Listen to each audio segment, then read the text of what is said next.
हमने फंक्शन के टाइम पे जो एग्जांपल देखा था उसको एक बार कोड करके देखते हैं।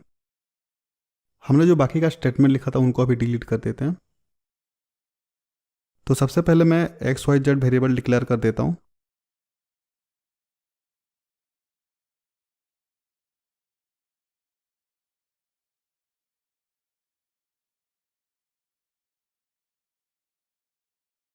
फिर मैं एक फंक्शन क्रिएट करूँगा वॉइड एडिशन।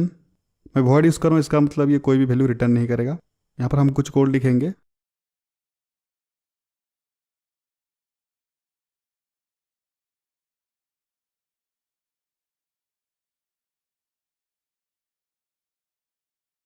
और आखिर में यहाँ पर एक प्रिंट स्टेटमेंट ऐड कर देंगे। यहाँ पर हम लिखेंगे the value of Z is.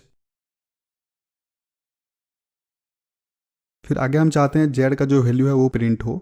यहाँ डबल कोटेशन के अंदर जो जेड है इसका कोई लेना देना नहीं है हमारा वेरिएबल से, क्योंकि इसके अंदर आप कुछ भी लिख सकते हो, ये सिर्फ एक टेक्स्ट है। लेकिन अगर हमें जेड वेरिएबल को एक्सेस करना है तो इधर हम एक ऐड करेंगे प्लस जेड।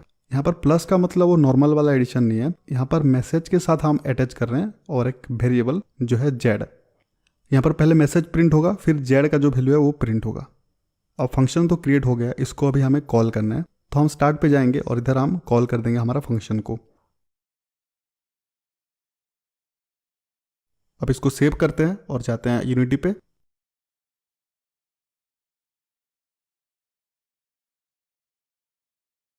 गेम को रन करने के बाद यहाँ पर आप मैसेज देख सकते हो, प्रिंट हो गया। वेरिएबल डिक्लेयर करते टाइम मैंने जो रूल्स के बारे में आपको बताया था, वहाँ पर मैंने बोला था कि वेरिएबल्स का नेम हमेशा यूनिक होना चाहिए। लेकिन कुछ केसेस में हम सेम नाम का वेरिएबल को भी स्क्रिप्ट के अंदर यूज़ कर सकते हैं। तो वो कैसे होता है वो देख लेते हैं। इसको बोलते हैं स्कोप ऑफ वेरिएबल। मैंने यहाँ पर एक वेरिएबल डिक्लेयर किया है इंट एक्स। ये जो एक्स है ये ग्लोबल वेरिएबल है, इसको हम स्क्रिप्ट के अंदर कहीं भी यूज़ कर सकते हैं। अब मान लो मैंने स्टार्ट के अंदर और एक वेरिएबल डिक्लेयर किया इंट एक्स। अब ये जो एक्स है ये लोकल वेरिएबल है, इसको हम सिर्फ स्टार्ट के अंदर ही यूज़ कर सकते हैं। बाहर अगर हम एक्स यूज़ करेंगे तो वो ग्लोबल वेरिएबल को डिनोट करेगा, और अंदर अगर हम एक्स को यूज़ करेंगे तो वो लोकल वेरिएबल को डिनोट करेगा। इसको आप इस तरीके से समझ सकते हो। अगर मैंने आपको बोला कि आजकल प्रभास कहाँ है, दिखाई नहीं दे रहे हैं, तो यहाँ पर आपके माइंड में कौन आया होगा? साउथ के एक्टर प्रभास। लेकिन मान लो मेरा एक दोस्त है प्रभास और उसका घर में मैं जाता हूँ और पूछता हूँ कि आजकल प्रभास कहाँ है, दिखाई नहीं दे रहा है, तो वो किसे समझेंगे? उनका बेटा प्रभास को।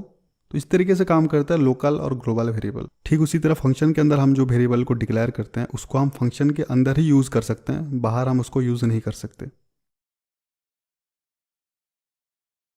अब कुछ अरिथमेटिक ऑपरेशंस देख लेते हैं। सबसे पहले मैं कुछ वेरिएबल्स डिक्लेयर कर देता हूँ। यहाँ पर हम एडिशन, सब्ट्रैक्शन, मल्टीप्लिकेशन, डिवीजन इसको हम शॉर्टकट में लिख देंगे ASMD। फिर हम एडिशन सब्ट्रैक्शन परफॉर्म करेंगे।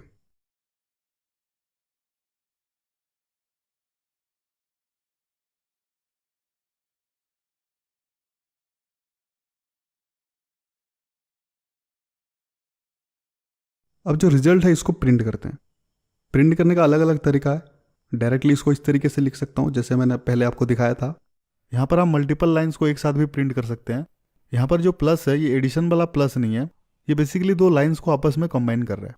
इस तरीके से आप मल्टीपल लाइंस को एक साथ प्रिंट कर सकते हो और वेरिएबल्स के अंदर का वैल्यू को भी शो कर सकते हो। प्रिंट के अंदर हम डायरेक्ट अरिथमेटिक ऑपरेशंस भी कर सकते हैं। जैसे यहाँ पर मैं लिख सकता हूँ the division of 10 and 5 each, और यहाँ पर मैं डायरेक्टली वो ऑपरेशन को लिख दूंगा। तो पहले ये इसको एग्जीक्यूट करेगा और इसका जो भी आंसर होगा उसको मैसेज के साथ जोड़ देगा। इसको सेव करते हैं और देखते हैं इसका क्या रिजल्ट आ रहा है। मैं यूनिटी पे आ जाता हूँ।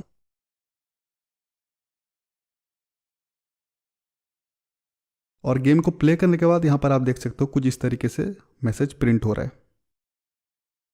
अब कुछ और ऑपरेशंस देखते हैं। सबसे पहले मैं एक इंड वेरिएबल डिक्लेयर करूंगा स्कोर। स्टार्टिंग में उसका वैल्यू 0 रहेगा, इसलिए स्टार्ट में इसका वैल्यू मैं 0 कर देता हूँ। गेम रन करते टाइम इसका वैल्यू को हम इंक्रीज करेंगे। यहाँ पर मैं लिख दूंगा स्कोर प्लस प्लस। इसको मैं score is equal to score plus 1 भी लिख सकता हूँ या फिर स्कोर प्लस इक्वल टू 1 भी लिख सकता हूँ। ये सिंपली स्कोर को एक एक नंबर करके बढ़ाते जाएगा। ठीक है। ठीक उसी तरह अगर मैं स्कोर माइनस माइनस करूंगा तो ये एक एक नंबर माइनस करते जाएगा। अब प्लस करने के बाद इसको प्रिंट भी करना है, तो हम क्या करेंगे, print score is equal to score. अब इसको सेव करते हैं और प्ले करके देखते हैं।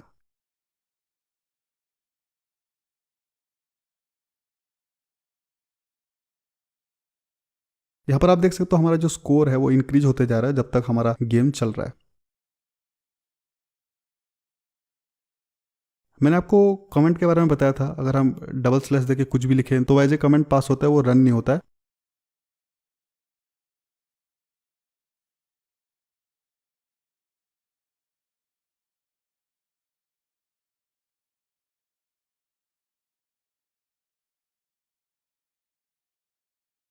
लेकिन अगर आपको मल्टीपल लाइंस को कमेंट करना है तो वो कैसे करेंगे? इसके लिए मैं यूज़ करूँगा स्लैश स्टार स्टार स्लैश। ये दो स्टार के बीच में आप जो भी लिखोगे वो एज ए कमेंट माना जाएगा। अब मान लो स्टार्ट के अंदर हमें ये जो कुछ कोड्स हैं इनका हमें अभी कुछ ज़रूरत नहीं है, या फिर अभी के लिए हम इनको रन करना नहीं चाहते, तो मैं इनको कमेंट कर सकता हूँ। अगर मैं इनको स्लैश स्टार और स्टार स्लैश के बीच में रख दूंगा तो अब ये कमेंट बन जाएंगे, अब ये रन नहीं होंगे। इनको आप शॉर्टकट की से भी कमेंट कर सकते हो। तो मैं सबसे पहले इनको सिलेक्ट कर देता हूँ। इसके बाद हमें की प्रेस करना है Ctrl+K+C। अब देख सकते हो ये सारा कमेंट हो चुका है। अगर मुझे इसको फिर से रिवर्स करना है तो मैं फिर से इनको सिलेक्ट करूँगा, फिर की प्रेस करूँगा Ctrl+K+U। अब फिर से ये रिवर्स हो जाएंगे। तो इस तरीके से आप अनवांटेड लाइन को कमेंट्स कर सकते हो।